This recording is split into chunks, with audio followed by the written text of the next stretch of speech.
Bienvenue sur Africa 24 pour cette nouvelle édition du Morning News. Au sommaire de l'actualité, au Mali, la prochaine élection présidentielle est fixée au 29 juillet 2018. L'opposition se mobilise pour une alternance du pouvoir dans le pays.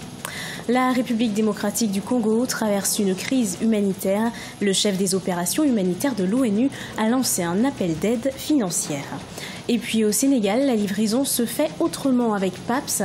La première application de livraison géolocalisée en Afrique francophone entend bouleverser le secteur du e-commerce. 29 juillet 2018, c'est la date des prochaines élections présidentielles au Mali. L'opposition se mobilise pour faire face au président sortant Ibrahim Boubacar Keïta. Elle souhaite mettre en place une alternance de pouvoir dans le pays et empêcher le chef de l'État de remporter les élections. Corinne Kamdem. À quelques mois de l'élection présidentielle prévue le 29 juillet 2018 au Mali, le président sortant Ibrahim Boubacar Keïta est dans une course contre la montre pour terminer son mandat sur une note positive.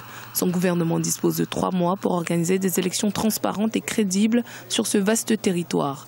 Tâche d'autant plus difficile étant donné que certaines zones maîtrisées par des groupes djihadistes échappent au contrôle de l'État. Nombreux sont les défis à relever, sur le plan sécuritaire notamment, un état de fait qui a mené l'ancien allié de la majorité présidentielle et ancien Premier ministre malien Moussa Mara à prendre une nouvelle direction avec sa formation politique nommée Yelema, avec pour but d'instaurer une nouvelle vision politique dans son pays.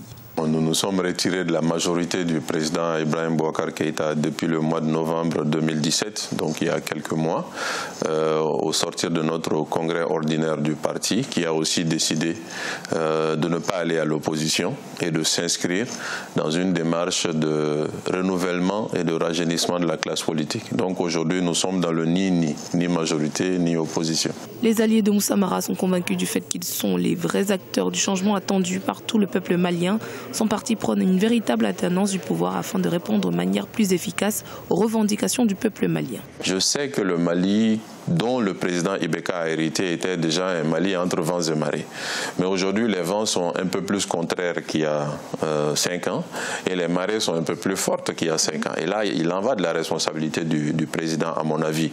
Mais je pense qu'au-delà du président, c'est un système que le président illustre et c'est ce système qu'il faut arriver à changer avec un leadership renouvelé, avec une gouvernance bonne, transparente, participative, teintée par une lutte féroce contre la corruption des élites. J'ajoute toujours la corruption des élites. La corruption tout court, ça n'a pas de sens. Il faut s'attaquer à là où il y a vraiment l'origine du mal et avec une décentralisation effective du pays.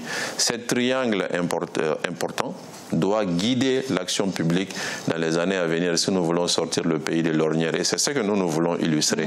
Si le président sortant Ibrahim Boubacar Keïta n'a pas encore annoncé sa candidature à sa propre succession, force est de constater que de véritables coalitions sont en train de se mettre en place afin de contrecarrer une nouvelle candidature pour un second mandat. Reste maintenant à savoir si les partis membres de ces coalitions pourront s'accorder pour parvenir à leur fin.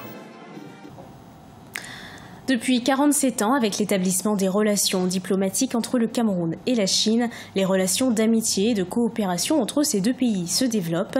La coopération sino-camerounaise est dynamique et multisectorielle. La Chine se positionne comme un partenaire privilégié du Cameroun. Neilé Claude Ebessa.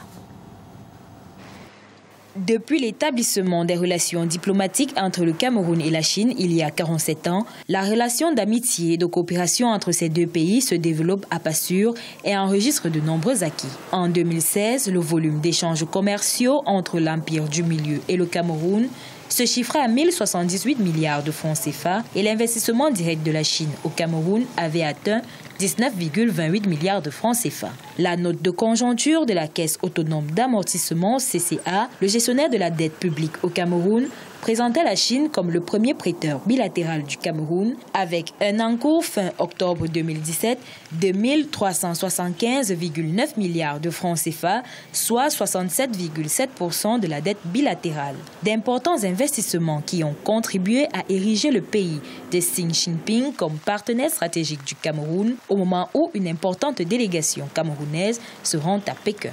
La Chine a actuellement une visibilité et une bio-offensive au niveau du commerce international tel que il est bon que les pays africains, que les Camerounais regardent les exportations vers la Chine. Les sociétés chinoises cherchent des réseaux d'approvisionnement et ça permet aux Africains d'exporter directement vers la Chine sans passer par des centrales d'achat européennes. Parce que les centrales d'achat européennes renchérissaient les prix des exportations africaines vers la Chine. Ça permet aussi d'avoir la possibilité de transiger directement avec les Chinois qui sont peut-être parfois mal compris en Afrique. Et pourtant, c'est les plus grands commerçants du monde. Il est donc très important que les Camerounais nouent des relations directes avec les Chinois. La présence chinoise au Cameroun est visible par de vastes chantiers de projets structurants qui ont permis de doter le pays d'infrastructures énergétiques, routières et portuaires. Outre de multiples dons en matériel ou sous forme de subventions et de nombreux crédits sans intérêt ou à des taux préférentiels, on relève des réalisations chinoises d'envergure qui garantissent à cette coopération une visibilité certaine. On peut citer entre autres le palais de congrès de Yaoundé, le palais polyvalent des sports de Yaoundé, le barrage hydroélectrique de Lagdo, les hôpitaux gynéco-obstétriques et pédiatriques de Douala et de Yaoundé. Le Cameroun considère donc la Chine comme un partenaire majeur. Je crois qu'il est aujourd'hui le premier investisseur étranger au Cameroun. Une visite du président Paul Biya en Chine me paraît donc que comme une évidence devant cette réalité. Les réalisations et les subventions chinoises au Cameroun font de la Chine le premier investisseur et partenaire commercial du Cameroun. Avec 1850 milliards de francs CFA d'investissement chinois entre 2000 et 2014, le Cameroun est le deuxième grand bénéficiaire africain du financement chinois. En République démocratique du Congo, Marc Lowcock, le chef des opérations financières, a lancé un appel d'aide financière pour faire face à la crise humanitaire que traverse le pays.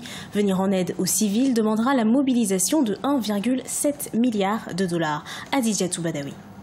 La situation humanitaire en République démocratique du Congo est de plus en plus préoccupante. L'ONU fait état de 13 millions de Congolais en situation d'urgence humanitaire. 4,6 millions d'enfants frappés par la malnutrition. Et juste à côté, l'épidémie de choléra. Des maux qui, selon le chef des opérations humanitaires de l'ONU, Marc Lowcock, pourraient s'empirer avec la crise politique actuelle que traverse la RDC. En effet, d'après Marc Lowcock, il faudra mobiliser 1,7 milliard de dollars, un montant 4 fois supérieur à celui de 2017, pour venir en aide aux Congolais en situation d'urgence humanitaire. Le chiffre nécessaire qu'avance le chef des opérations de l'ONU en République démocratique du Congo est fort élevé et particulièrement préoccupant. Il faudra que le pays se tourne vers les bailleurs de fonds internationaux. La situation économique et financière du pays est particulièrement alarmante et préoccupante. À Genève, le 13 avril prochain, devra se tenir une réunion des donateurs pour répondre à la crise humanitaire. Cependant, le gouvernement congolais devra aussi s'impliquer davantage pour une sortie de crise pacifique.